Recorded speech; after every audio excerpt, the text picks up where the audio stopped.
শোন ভাই, আমরা বৌমা লয়, আমরা হলো বুমা। আমরা আমাদের ভাতারের মুখের উপর একের মায়ের নামে বদনাম করার দম রাখি দম। এই তোর মা লিজক কি ভাবে রে? তোর মা একটা দজ্জাল খচ্চর মহিলা। আমার শাওরি আমাকে মাঝে মধ্যে বলে আমার বেটার জন্য দূর দূর থেকে মানুষ বিয়ালে আসতো। বলি দূর দূর থেকে বিয়ালে আসবে না তো কাছে কাছে থেকে বিয়ালে আসবে? কাছে কাছে থেকে তো জীবনেও বিয়ালে আসবে না। কারণ মানুষ তো আপনার সম্পর্কে জানে, আপনার স্বভাব সম্পর্কে জানে।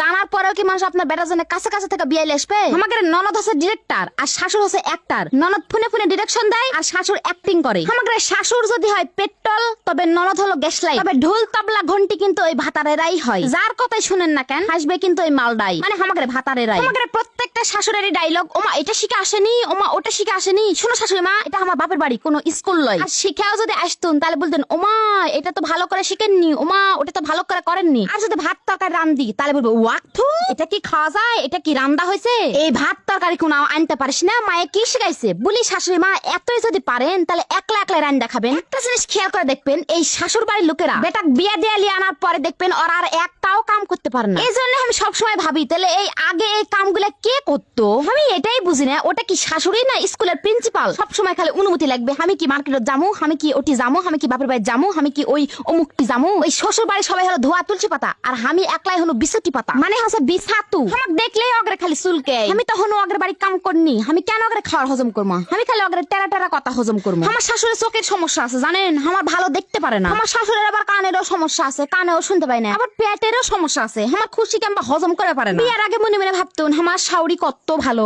ওটা ভাবতুন সত্যি লয়কো। তোমরা আবার আমার এই ভিডিও তোমার শাশুড়ের সামনে দেখাছেন নাকি? তাহলে আবার তোমার শাশুড়েরা ভাববে তোমরা ইচ্ছা করে ষড়যন্ত্র করে তোমার শাশুড়ের রোগ দেখাছেন এই ভিডিও। এখন তুমি এই ভিডিওটা তোমার শাশুড়ের ভয়ে না প্রোফাইলে তো শেয়ার করতে পারবেন না, মেলা ইচ্ছা থাকলেও শেয়ার করতে পারবেন না, কারণ তোমার প্রোফাইলে তো মেলা সিসিটিভি ক্যামেরা বসে আছে। এই ফুটেজটা আবার তোমার শাশুড়ি পর্যন্ত পৌঁছায়া দিবে। এইটা আমার মানুষ বলে না দজ্জাল খচ্চর বেটা বইরা ভালো, আমরাই ভালো। আমরা এটা প্রোফাইলত ভিডিও ছাড়বো তাও ভয় করছি শাশুড়ি দেখা ফেললে কি হবে। কিন্তু আমাদের শাশুড়িরা হলো এক নাম্বার দজ্জাল খচ্চর মহিলা। তাহলে তো আমাদের দুর্নাম ঠিকই যা পাড়া প্রতিবেশীর কাছে করে আসে, এনাও ভয় করে না। আমরা কোনো পাড়া প্রতিবেশীর কাছে কথা বলার আগে তার দুর্নাম করার আগে 10 বার ভাবি যদি আমার শাশুড় শুনে ফেলে তখন আমাদের কি হবে নি। কিন্তু আমাদের শাশুড়ের আবার উল্টা মানসক যা বলে আসে যে আমরা এই কথা বললো আমার বেটার বউক যা বলিস তো আমার নাম করে বলিস যে তোমার শাশুড়ি এটা বলছে তুমি কেমন মিয়া তোমার নামে দুর্নাম করে বেড়াই। এই হলো শাশুড়ির অবস্থা। আমরা খালি শাশুড়ির দুর্নাম খালি ওই আমাদের ভাতারের কাছে মন খুলে করতে পারি, তাছাড়া অন্য কোনো লোকের কাছে করতে পারি না। কিন্তু আমাদের শাশুড়িরা ভাতার থেকে শুরু করে, ননদ থেকে শুরু করে, আত্মীয়স্বজন থেকে শুরু করে, পাড়া প্রতিবেশী থেকে শুরু করে 14 গ্রাম পর্যন্ত থেকে দেয় আমাদের দুর্নাম। সবাই জানে তার বেটার বউ কেমন, কিন্তু আমরা কোনোদিনও কোনো লোকের কাছে আমাদের শাশুড়ির নামে দুর্নাম করে আসি না। আর আমাদের শাশুড়িরা বেটার বউ যখন খুঁজবে তখন খুঁজবে 18 বছরের কষি মিয়া, কিন্তু বাড়িতে আনার পর খুঁজবে তার ভিতরে 34 বছরের বুড়ি মিয়ার জ্ঞান। বলি শাশুড়ি মা এত যখন কষি মিয়া মানে কষি বেটার বললে সব তেলে না পেটের থেকে পড়তে অমনি লেনা বাইতে লেনা লালা পেলা হেলা করে মানুষ করে তৈরি করবেন, তাহলে না তোমার মনের মতন পারফেক্ট বৌমা হবে, তাহলে না তোমাদের বৌমা তোমাদের মনের মতন করে চলতে পারবে, তোমাদের কাজকর্ম করে দেবে তোমাদের মনের মতন করে, তাহলে না তোমাদের বাড়িতে ঝগড়াঝাটি গন্ডগোল কিচ্ছু হবে না। এই ভিডিওটা তোমাদের শাশুড়ির কাছে অবশ্যই পৌঁছাবেন তাদের